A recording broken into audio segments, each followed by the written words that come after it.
తాను కరుగుతూ ఇతరులకు వెలుగునిచ్చే నాయకుడే బాపు కేసీఆర్.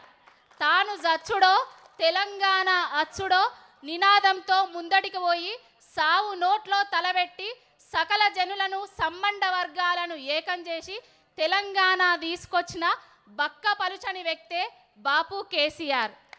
ఆయన మీద ఇవాళ అవాకులు చెవాకులు వేల్తాండ్రు.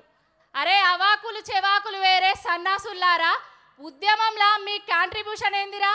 మీ రైఫిల్ రెడ్ ఏమన్నా ఢిల్లీకి పోయి రైఫిల్ ఎక్కువ పెడితే తెలంగాణ వచ్చింది అనుకుంటారా? లేకపోతే గాంధీ భవన్లా మీరు నిరాహార దీక్షలు చేస్తే మీరు జస్తే గిట్లా తెలంగాణ ఇచ్చింది అనుకుంటారా? తెలంగాణ తెచ్చింది బాపు కేసీఆర్, తెలంగాణ ఇచ్చేటట్టు చేసింది బాపు కేసీఆర్. తెలంగాణలో ఉన్న ఊరు వాడ పల్లె పట్నం పుట్టబోయే బిడ్డ దగ్గర నుంచి వెళ్ళి కాటికి కాల్యాపే ముసలమ్మల వరకు సంక్షేమ పథకంలో సంబరపెట్టి పాలనా దీక్షతోటి మార్కు చూపించింది బాపు కేసీఆర్ గారు.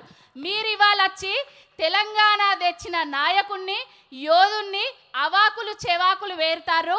ఒక్కొక్కడికి ఇంకో 2 సంవత్సరాల కాలం ఉన్నది, తర్వాత సుక్కలు చూపిస్తాం బిడ్డ. బాపు గురించి ఎక్కువ తక్కువ ఇన్ని రోజులు ఊకున్నాం కానీ తెలంగాణ తీసుకొచ్చిన చరిత్రను, తెలంగాణ తీసుకొచ్చిన బాపు కేసీఆర్ గారిని అవాకులు చెవాకులు పెడితే ఊరుకునే ప్రసక్తి లేదు. రేపు చరిత్ర పుటలల్లా నిలిచిపోయే సువర్ణాక్షరాలతోటి ఉండబోయే పేరు బాపు కేసీఆర్ గారు. ఇప్పటికైనా బాపు కేసీఆర్ గారు టీపీసీసీ అధ్యక్షుడిని మీరు ఉన్నారు అనంటే అది బాపు కేసీఆర్ గారి దక్ష వల్ల, దీక్షత వల్ల, ఆయన భిక్ష వల్ల.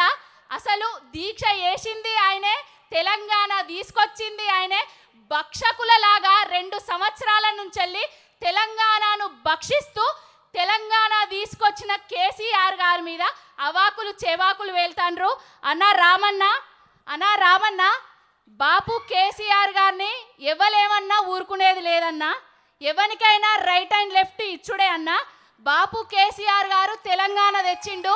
ఆయనను ఏదో అవాకులు చెవాకులు తీసుకొచ్చి ఆయన చరిత్రను తిరగరాద్దామని చూస్తాండ్రు. చూసే ప్రసక్తి లేదు.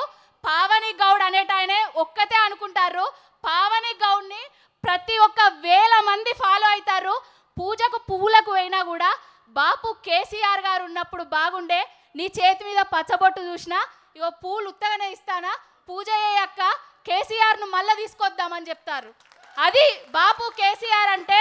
జై తెలంగాణ, జై కేసీఆర్.